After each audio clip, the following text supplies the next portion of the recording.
vă rog să rețineți. Dumnezeu este bun.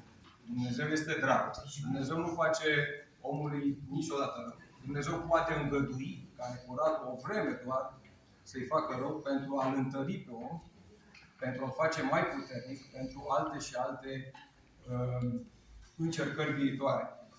Noi însă, din frică de Dumnezeu, trebuie să înțelegem un singur lucru. Noi nu trebuie să ne temem de Dumnezeu ca și cum Dumnezeu ar putea să ne facă vreodată cu rău.